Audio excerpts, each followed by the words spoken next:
All honor, glory, respect to the supreme intelligence of the universe, Yehovah. Hallelujah. Hallelujah. Given, you may be seated, thanking the Most High God for this day, praying that the Creator of heaven and earth will continue to bless and keep each and every one of us, that He'll continue to watch over us, protect us, all that good stuff.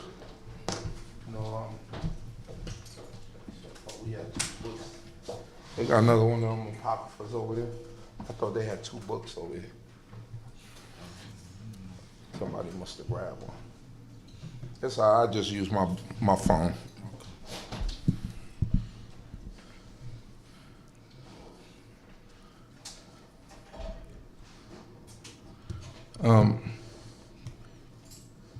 Today we're going to go into the book of Ben Sirach, or the Apocrypha, Ecclesiasticus, chapter 4, starting from verse 1. Let me turn this volume back.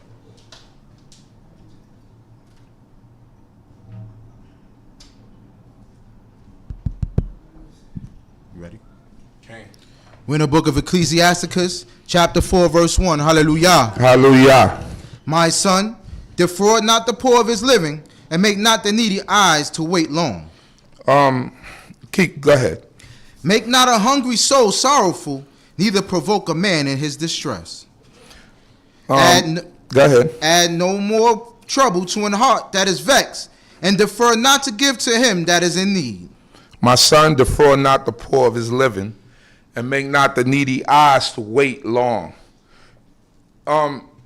When poor people, you got poor people working for you. Torah tells us not to tell someone, go come back, and when you come back, I'll pay you. Mm-hmm. When you make deals with people, when you sign contracts with people, when you make agreements with people, make sure you have the money to pay them before they come and do work for you. Because they don't have to wait for you to go to the bank. They shouldn't have to wait for you to do all those things. Whatever is in the agreement, honor it. Because poor people already live under a certain type of stress, a certain type of, they're under a certain kind of pressure. And for you to have them do work, and on top of that, not have they pay, it's an evil and it's a wickedness, right? Because when they work, they expect to get paid. And it goes on and it says, make not the needy eyes to wait long, make not a hungry soul sorrowful. Because if you make a hungry soul sorrowful, he might or she might take it to a different extreme. Because, no one wants to be hungry. No one wants their children to be hungry. Right. No one wants to go through that type of trauma. So when you make deals with people that are poor or the people that are in need, make sure you honor those deals. Not to provoke a man in his distress, because like I said, you provoke a man in his distress, something else might come out of that person. And you don't want to deal with the other part of that person that you can't handle. He or she are ready to go to jail because now they've snapped. They've gotten to a point where it's too much. And now they feel like you're disrespecting them. So when you make deals with people to do things for you, to come in and do work at your house, to do certain things, if you come up with the agreement, honor your side of the agreement. Honor your side of the contract, so that way things won't go haywire, right? Won't go haywire. So in the same hand, if you ever hire a contractor, and you agree to a certain amount, and then you get there, the contractor start adding stuff to stuff. Say, man, we agreed to this. This is what I wanted done. You didn't tell me it was all of that there. And that's all I'm paying you, what we agreed to. So it is with someone who does the work. When they're finished, right, make sure you pay them according to what you agreed to. Let's go. Verse 4. Reject not the supplication of the afflicted, neither turn away thy face from a poor man. Reject not the supplication of the afflicted, neither turn away thy face from a poor man. So you should always have something. You should always be holding something for somebody that's poor and in need, because it says the poor shall always be in the midst of us. I believe that's Deuteronomy chapter 15, verse 7. Go there. Deuteronomy 15:7. See what it says about the poor. To 11. 15:7 to 11. Yeah. See what it says about the poor there. If there be among you a needy man, one of thy brethren, within any of thy gates, and thy land which Jehovah thy God giveth thee, thou shalt not harden thy heart. You should not harden your heart to give to that needy person.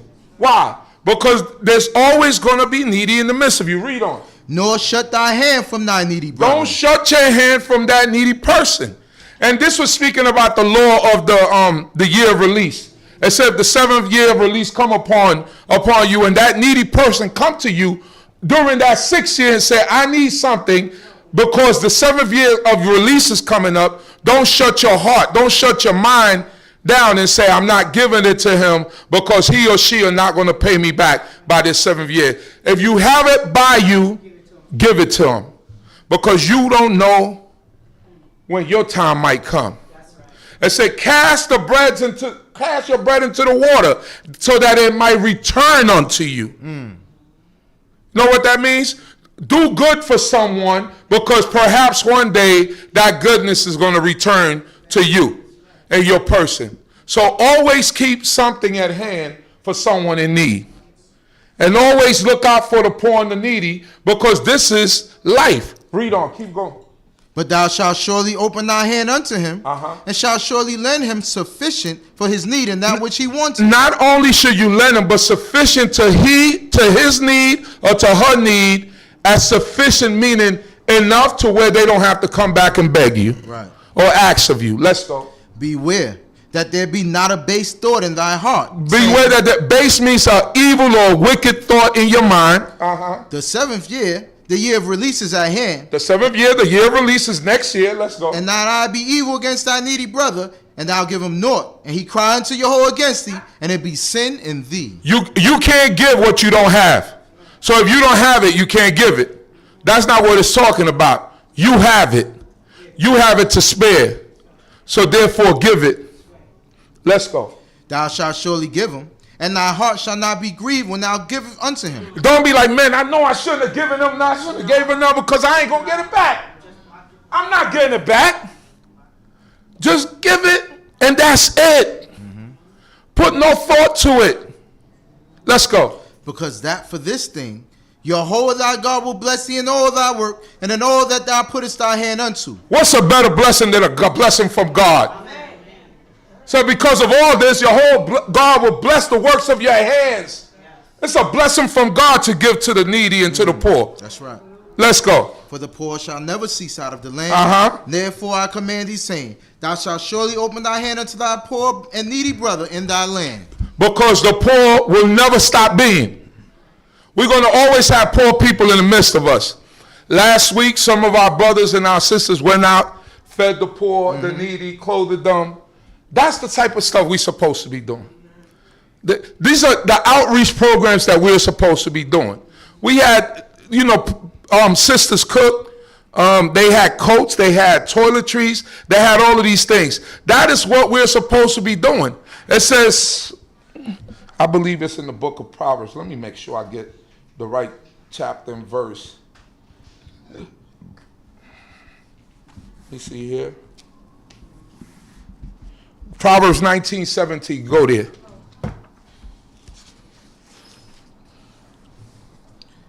He that is gracious unto the poor lendeth unto Jehovah. So listen, if you are gracious unto the poor, it's like lending to Jehovah. Wouldn't you want God to owe you? Can you imagine the benefits of the Creator owing you something? Right. What you gonna get it? You gonna get that with interest. Because that's the way his blessings are never ending. Right. That's how the Creator blesses us. So these are cheat codes for us in our lives that we could go along and we could do and help ourselves in our endeavor, so that when we need to go to the bank and get some mercy, guess what? The Creator remember all those good deeds that you did. That's right. The Creator remember all the good deeds that you did.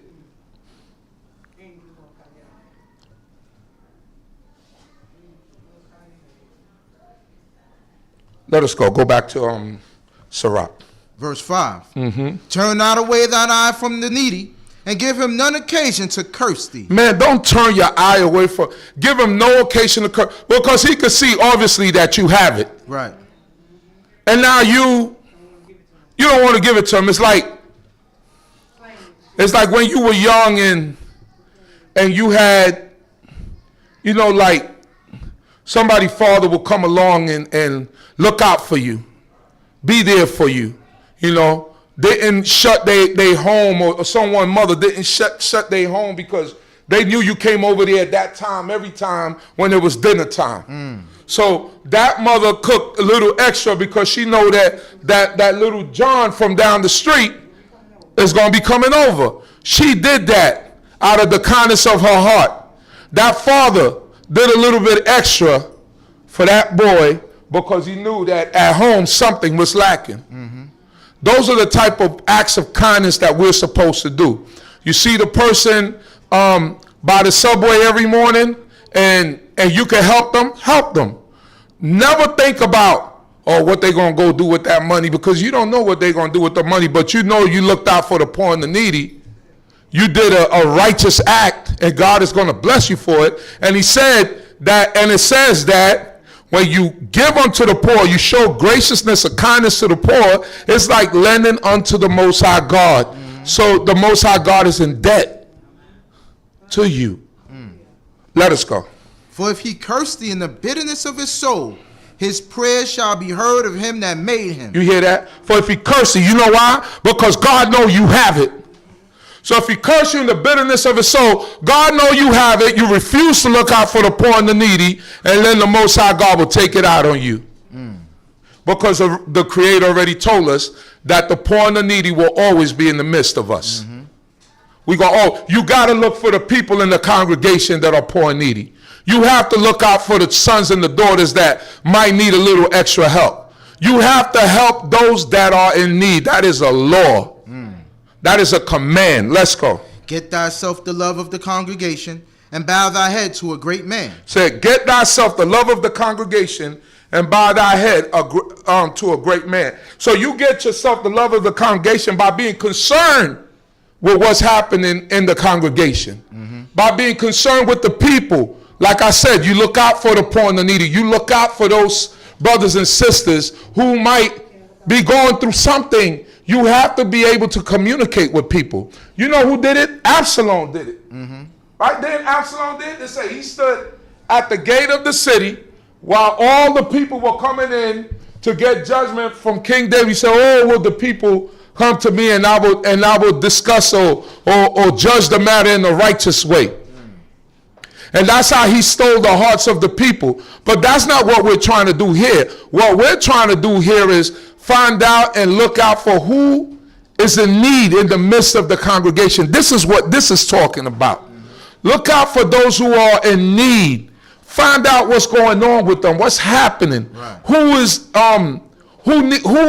been missing meals throughout the week. These are the things that we have to find out about. And we have to be on top of. It says, and bow thy head to a great man. But that's a righteous person.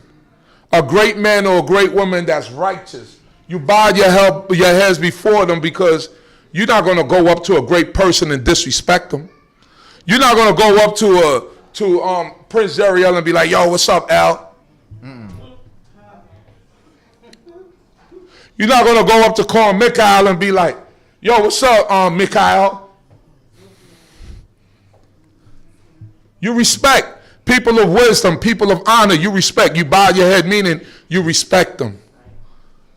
You don't approach them anyhow. You wouldn't do that to the guy who's sitting in that White House, and he's not, we don't need to talk too much about him, but we know what he's not. And you show him the utmost respect. How much more our own people? That's great in the midst of us. You don't walk to them and show them disrespect. You bow your head and you show honor and respect. When you come up in here, whether young or old, you see elders, you see people old enough to be your parents, you open your mouth and you say shalom. Grown-ups don't have to walk up to you and say shalom to you. They don't have to. I mean, you a child, grown-up don't have to. I mean, it's courtesy. You walk into a room, you say shalom, right? You speak. But what I'm saying is, you keep walking past an elder, and the elder got to tell you, hey, how many times you going to walk past me without saying something? You got to show respect. That's part of maturing and growing. You got to show respect. You humble yourself. You see people that are older than you. You see people that are old enough to be your parents. You see people in general, you show respect if you want to get respect. Right. Am I right or wrong? That's right. You got to show respect to get it. So these are things that we have to exercise and put into motion. Let's go. Verse 8. Let it not grieve thee to bow down thy ear to the poor, and give him a friendly answer with meekness. That's right, because they're in the lower state. So don't let it grieve you to bow, meaning give them an ear. Yeah. Listen to them. Because they might have something for you that might help you. It said it could come out of the mouths of babes. So you look at the status of that poor person, but that man could have been a investor that had billions of dollars, but just lost it because the stock market crashed. Right. But you're looking at him in a state of being poor, but he might have wisdom for you that might help you out. So don't look at a person's state and say, you can't help me. Because you don't know what God is going to put in that person to help you. So give them an ear. Go ahead. Deliver him that suffereth wrong from the hand of the oppressor, and be not faint-hearted when thou sittest in judgment. Deliver him that suffereth wrong from the hand of the oppressor. Because a lot of times the oppressor becomes people who have versus people that don't have. So therefore the oppressor becomes the oppressor over the poor.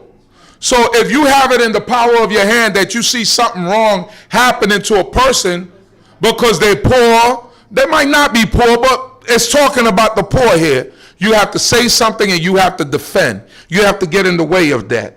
It says, and be not faint-hearted when thou sittest in judgment.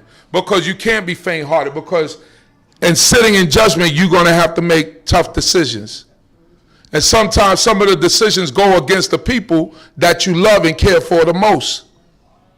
If you know you can't make those tough decisions against that person, then you must remove yourself from that situation. Right. Excuse yourself because you know you can't make the decision. But it says you can't be faint-hearted when it comes to judgment. That means you have to stand firm, and you have to bring understanding and righteousness in the matter so that you could judge the matter in righteousness, and the judgment could be a righteous judgment. Let us go. Be as a father unto the fatherless, and instead of a husband unto their mother, so shalt thou be as the son of the Most High. And he shall love thee more than thy mother doth. You hear that?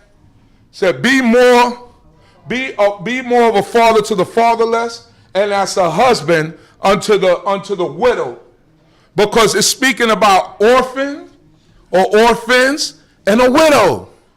So you see, a woman is still talking about the poor because there is something that's missing, which is most likely the provider or part of the person that was providing within that family. So it tells you that when you see these situations, be a father to the fatherless. Don't think about the mother so much of, oh, I'm trying to bag that up, or I'm trying to get with that. No. It tells you to be a father to the fatherless. Treat them nice. Take them on trips. When you going out with your kids, take them. Make sure that void that they have in their lives, that you fill it. You can't be their father. They knew who their father was, but you could fill that void, and don't make them feel like they left out.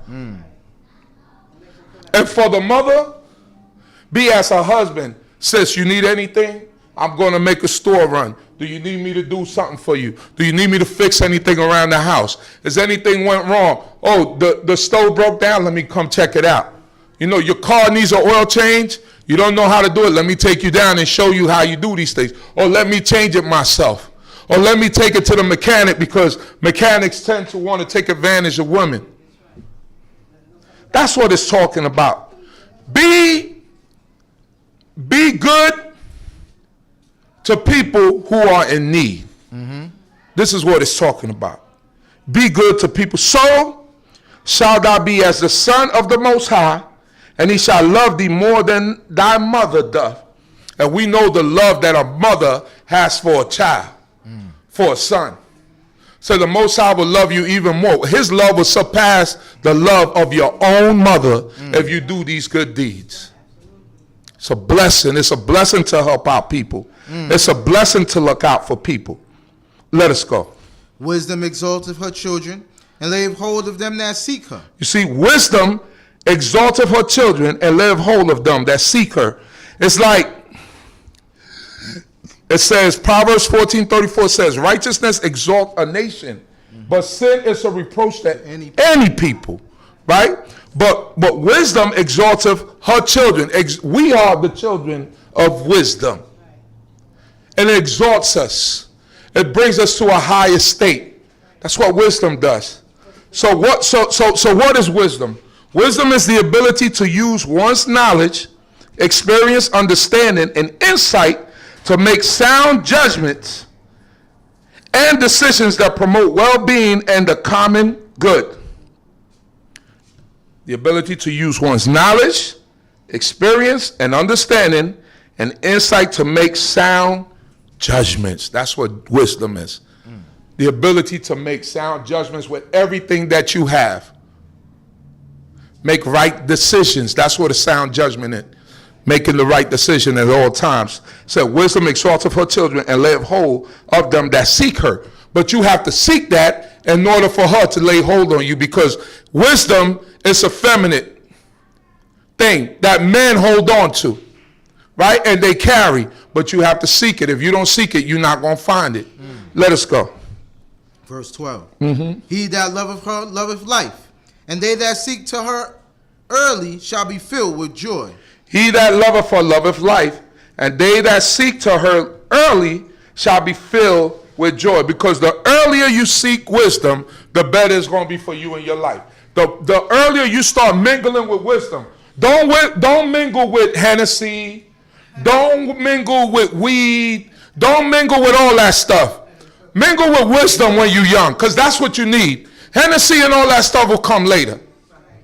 Mingle with wisdom. You know what wisdom is? Go to school, get good grades.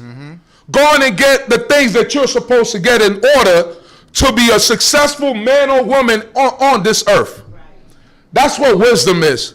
Wisdom is, this boy buzzing in my ear, I know what he wants, but no, I'm not doing that. I'm going to wait the right time. This girl right here is sweating me all over me, and no, but I'm going to wait for the right time. Because if I slip up, that's 21 years of misery and headache and child support. That's reality. You get knocked up by this boy, and that's headache, heartache, pain, suffering. Some people manage it. They get it. They go through life and they straighten it out. But wisdom is to get your education and do the things that you're supposed to do. That's what wisdom is. You know, I heard this whole discussion about young men being on the train, right, playing drums. And this is something that's been going on for years. Some people do it. Some people know how to. It's a hustle. And you know what a hustle is? A hustle, you get money real quick. Most hustles, you get money real quick, and then after a while, it might go dry, right? You get some people that go out there, they hustle it. I've seen people that hustled on the train, stacked up their money, thousands of dollars, and was ready to go and buy businesses, right? They use the hustle in the right way. If you a young man, and if you a young man and you telling me that you're on the train, but I'm on the train because I'm going to school, and I do a shift so I could pay for my books, or I do a shift so I could help out over here, or I could do this or I could do that. I'm not going to knock your hustle. You know why? Because you're applying it to something that's for your future and to help you, because you're not planning to stay on the train forever. You're planning to get a job. You're planning to do whatever it is that you do. You're applying the hustle for something that's going to benefit you in the future, right? But now if you're a young man that's on the train and you don't have a future, I will advise you to try to find something to do, right? Because quick money gets stale real quick. Because yeah, you could, if you get on a shift and you get what, $200, you know, and you get on another shift, you get another $150. That's $350 tax free. But what are you going to do with that? You understand what I'm saying? So these are the things that you have to think about as a young man. You don't want to make a career out of it. You want to be able to have a career, right? Despite you having to do this to get to a certain level, you know? So it depends on how you're using it. It depends on how you do it. Some people, sometimes they got a job and they need a little extra run, so they go on the train. I can't knock a grown man who got to take care of his family and do what they got to do. That's what they do. But I'm saying, young people, your future and your thoughts should be towards getting an education, getting in some type of trade school, getting in somewhere in a position to where you could be successful later in life. You don't have to depend on this thing, right? Because I always say this, from 20 to 30 goes real quick. 20 to 30 goes real quick. So you hit 20, you say, I got time, right? Everybody who hits 20, you say, I got time. And then 30 is right there. 25, and then you start seeing 26, 20, you start seeing the young people coming behind you, graduated from college, you 25, you didn't graduate yet. Or you didn't even go, you didn't even apply. You didn't go to a trade school. But you see, the younger people that were behind you that looked up to you got degrees, or went to electrical school, or went to the HVAC school, or did something, and now they got a trade and going into the world doing what they're supposed to be doing, and you still trying to figure it out at 27. It's not too late, but you got to figure it out quickly. You got to start figuring it out. You got to start figuring it out. You know why? Because that 21 and 20-year-old and 22-year-old has a greater earning potential than you do. Right. Because they got the skill, they got the degree, they got the education to go straight into a six-figure job, if not a six-figure job, maybe a high five-figure job. So I'm not knocking your hustle, because this topic of being on the train is sensitive with people, and they get hurt when you start talking about it. But you got to make sense of it, and you got to use understanding and wisdom. That does not pay for if your kids get sick, you're not getting insurance. You're not getting a life insurance and the benefits from that. You know what I mean? You're not getting that.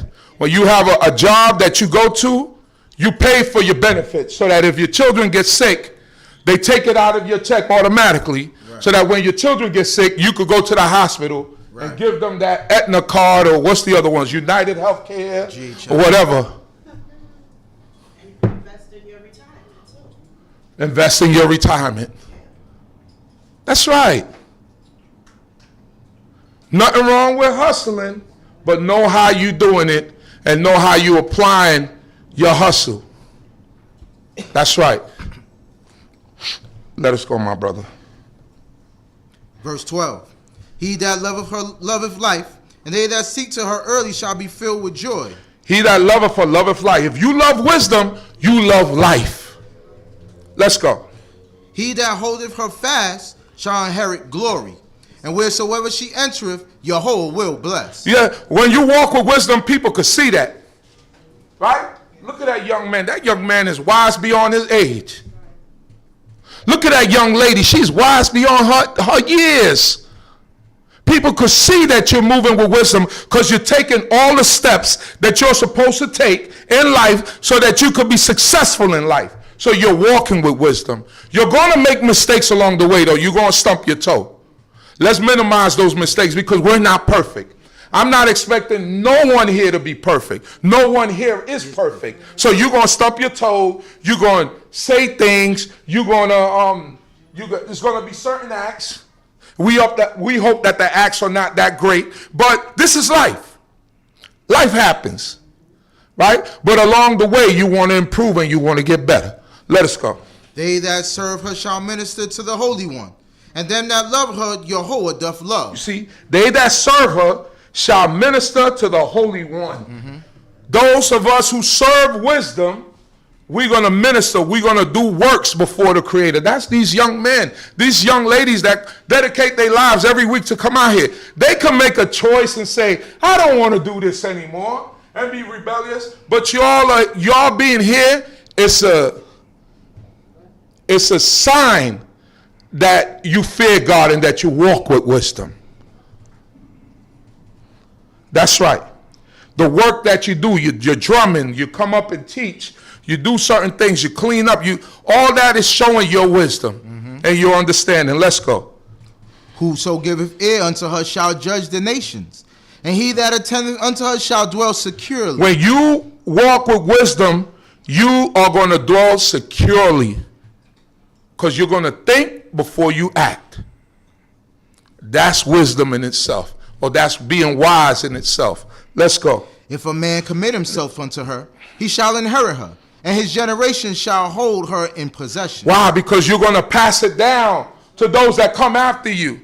So if you take possession of wisdom while you're young, and you dwell with wisdom while you're young, it's going to become a second nature part of you. And when you get older, that's all you're going to pour into your children. The wisdom and the knowledge and the understanding that you've gotten through the years.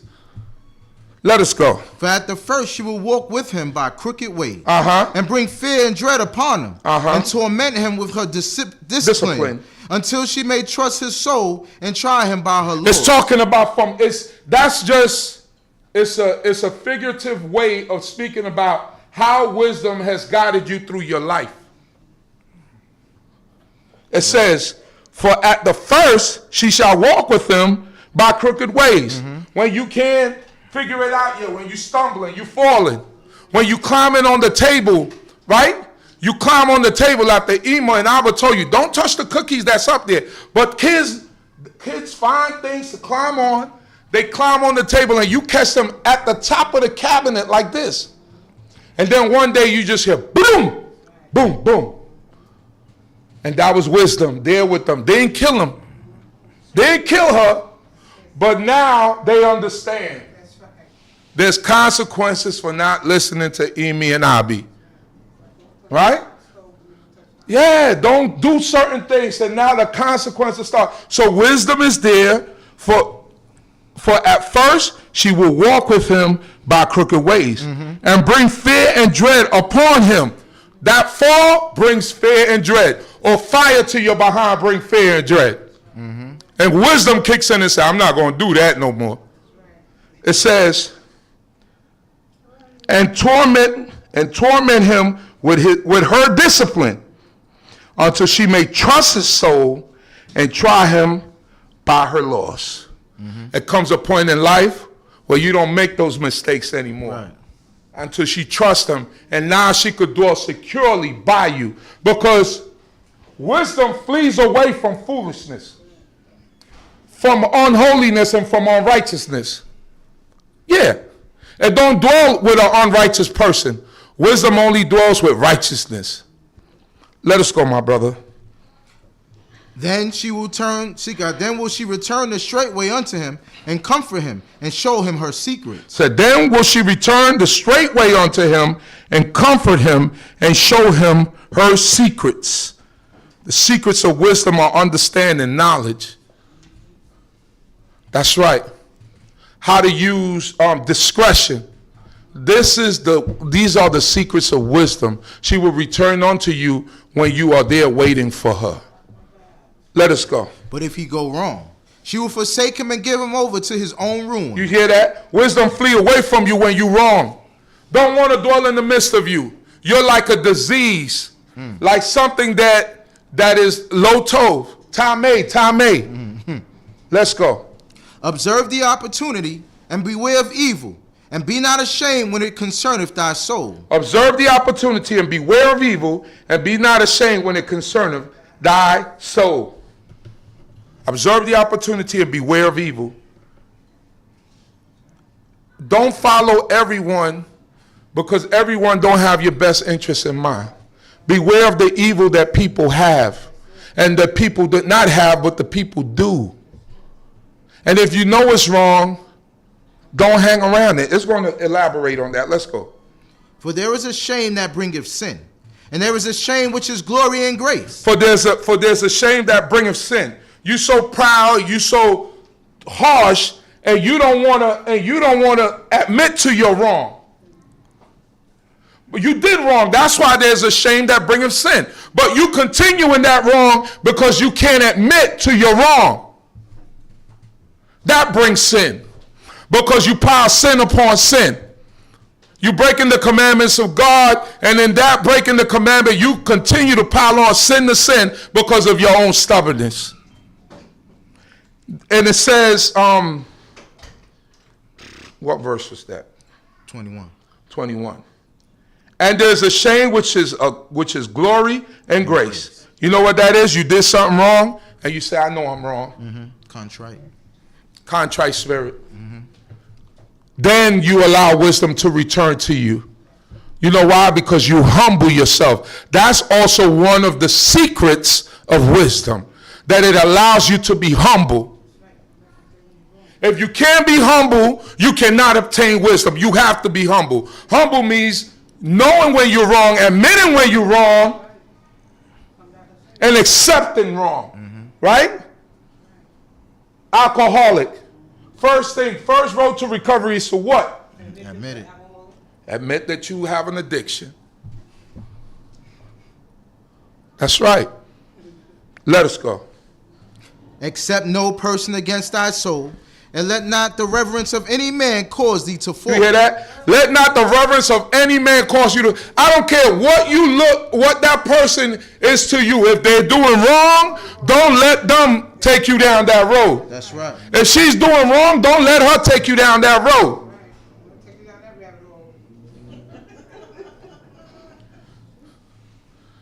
Somebody will have you cursing your own father. Huh? You could, how will you sit in front? How will you like somebody sit in front of you and talk like a dog, talk about your father like a dog? Will you accept that? Will you go down that rabbit hole of wickedness, and they dragging you right through it, and you say nothing? Talk about your mother like a dog.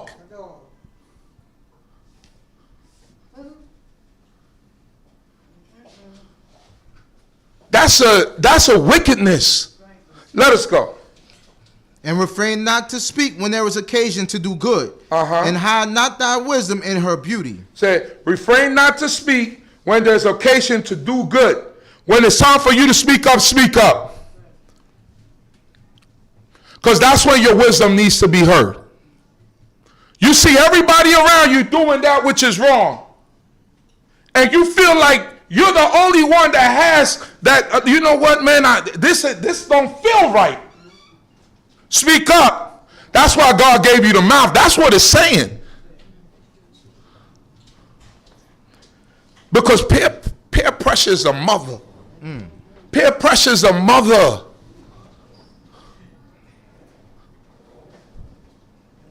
I told this story. When I used to go to school, I went to school with a bunch of dudes from Brownsville, Flatbush, the Bronx. I was right in Midtown Manhattan. So it was everybody from the city met up there. Park West High School. For everybody from Queens, everywhere. And some of the worst people in the world. And I knew them. And they would do things like, oh, we're going to run up in the store. We're going to just grab everything and run out. And you know what I do? I'm going to see y'all. I'm I am not, and don't run by me after you do it, because when the cops come, they coming to grab everybody. I'm going across the street. Yeah, because the wisdom that at first I'm gonna tell you, that's the dumbest thing I think in the world, right? And you on your own. And guess what? It didn't make me a punk. It didn't make me a chump. It didn't make me soft. It didn't make me any of those things. It made me wise. And it made me have understanding of right and wrong. You don't have to follow a multitude to do evil. Let us go.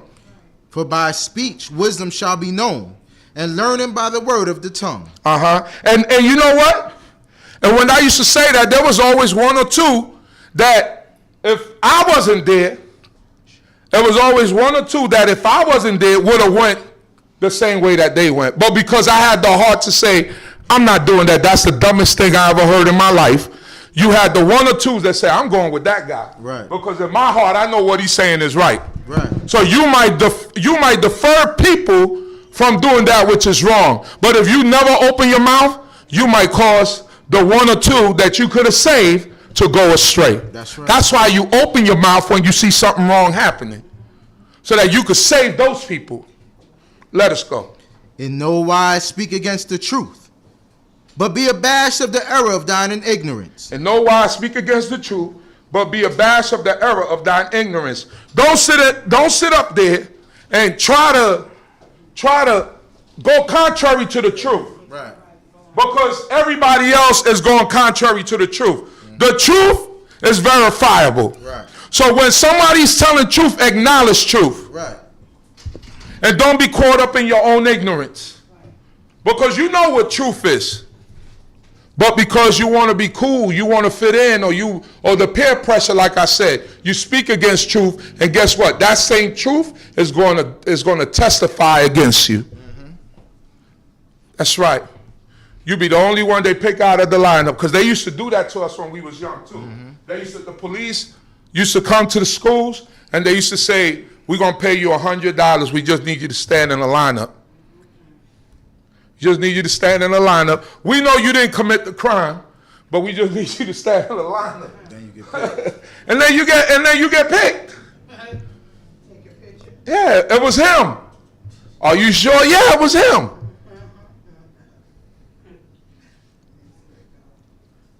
You know you didn't do it, but God put you in that situation. You know why? Because you know better.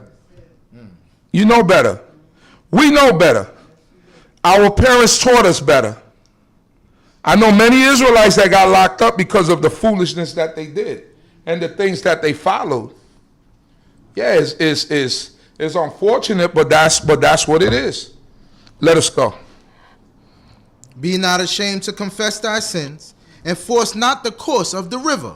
Be not ashamed to confess your sin, and change not the course of the river. Like I said earlier, it says confession is good for the soul. Yeah. Well, ain't that what Joshua told? Who was it? Achan. He said, my son, Give glory to God and confess. give glory to God and confess, man. And Khan said, I did it. I mean, it was for his death. Yeah. But confession is good. Because once you admit to the wrong, now you're on the road to recovery. So I did it. I was wrong. I was the one that did it. Now you got that burden off you. Now people can have compassion for you. Now people could start to begin to walk in that road to forgive you. And force not the course of the river, meaning life is going to take its course. You can't stop it. You can't. Chief Kohaver has this thing. He said everybody has their 6 o'clock, meaning that 6 o'clock is going to hit the clock twice, right? What? No, once a day. So everybody's going to have that, right? Everybody's going to have that. Everybody's going to have their chance to go through something. And you're going to feel embarrassed. You're going to feel shame. All those things. But guess what? This too shall what? Pass. As long as you're not out there, doing something to where it's like, all right, we got to really. But everybody stumps their toe, everybody falls, everyone makes mistakes. But you can't hold on to that same way. You have to let it go. That's right. But you got to confess. And it's like, so I'll say, like, sometimes when you're joking with your friends and somebody says something crazy or you're talking and then the joke is on that one person, right? The joke is on one person, and the person keeps denying, I didn't do it, and we just laughing at them. Mm-hmm. The more they try to deny it, the funnier the joke becomes. Mm-hmm. The funnier it becomes because you're trying to fight against the river of the jokes that's coming to you instead of just going, y'all got me, and laugh it off. Mm-hmm. But when you try to fight back, it's the worst. You try to fight back, you are getting buried. Mm-hmm. You ever see that with your friends? They try to fight back. I didn't do that. Then they get mad and they walk away. It becomes even funnier, mm-hmm. rather than the guy who just goes, yeah, I said it, so what? I did it. And they laugh it off for a couple of seconds and then they move on to the next thing. But if you try to fight back, that's what it's telling you basically not to do. Mm-hmm. Don't try to fight back the things. You already know you messed up. You messed up, confess your sin, move on with your life. Hopefully, those who forgive you will forgive you. Those who won't, they probably never liked you. That's life. That's life. Let's go. Make not thyself an underling to a foolish man, neither accept the person of the mighty. Don't make yourself a doja, mm-hmm. what we used to call a doja. Mm-hmm. It's a little servant boy, a errand boy, to someone that you know you're smarter than. Don't make yourself a servant to someone that you're wiser than. They're foolish. They're going to lead you to foolishness. Don't make yourself a servant to that. Here it is, you're a grown person, grown man, right? I seen the other day a 40-something-year-old man getting jumped into a gang. Now think about that. When we used to get jumped into gangs, we was 12, 13 years old. A 40-something-year-old man who got children jumping into a gang. Mm-hmm. Just think about the wisdom behind that.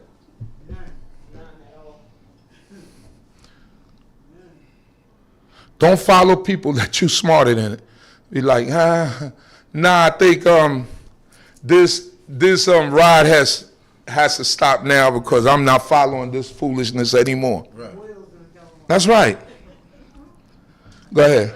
Strive for the truth unto death, and Yahweh shall fight for thee. Strive for the truth unto death. You ever see people that are locked up and they blame them for something and they say, I didn't do that. And they tell them, we'll let you go. All you have to do is admit that you did this and we're going to let you go. And the person goes, I didn't do it, so I'm not into it. I've been here for 25 years. I'm not admitting to something that I didn't do. Right. And sometimes those people, when the DNA and all that stuff comes out, guess what? At the end, they get out. Because once you admit, you ain't getting no money. That guy said, I'm going to wait.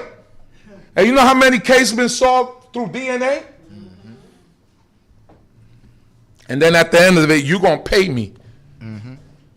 Because I told you I wasn't the one that did it. So you fight for the truth until death. Right. That means that the truth is verifiable. You fight for it. If you're right, you fight for it. And it says, and Yahweh shall fight for thee. And you don't want no better co-pilot than the Most High God. You don't have a better co-pilot than that. Let's go. Be not hasty in thy tongue, and in thy deeds slack and remiss. Be not hasty in thy tongue, and in thy deeds slack and remiss. You quick with the tongue. You quick to say something to someone, what they not doing right, what they doing wrong, and what they need to do in their lives, and you hasty with your tongue. But in your deeds, can you look out for the poor and the needy? You can't do that. That's your deeds. Being righteous, you can't be that. That's your deeds. Being humble, those are your deeds. What you do for others. Do you look out for the people who are in need, for the things that we talked about earlier? Mm-hmm. Be a father to the fatherless. Be like a husband to the widow. Are you sending people away when you owe them money and you know that you agreed on a contract to do a certain amount of work by a certain amount of time? Those are the things that we have to keep in mind. Let's go. Be not as a lion in thy house, nor frantic among thy servants. Yeah, you are lying in the house. You come in there, you're tearing everything up, cursing your wife out, you're doing all that, and you just a pussycat in the street. Mm-hmm. Meow. Like Gabby. Meow.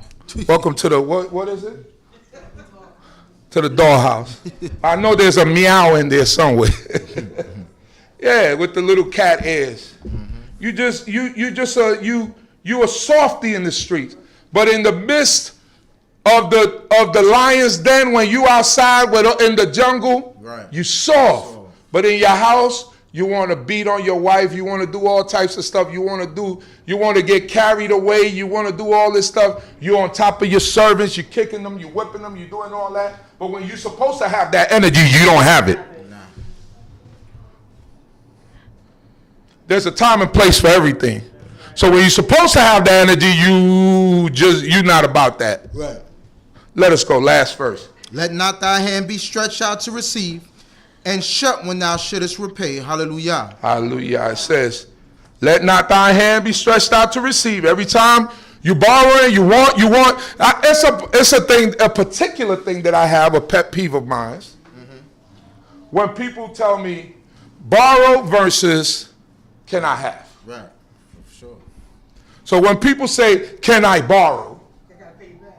To me, I feel, right?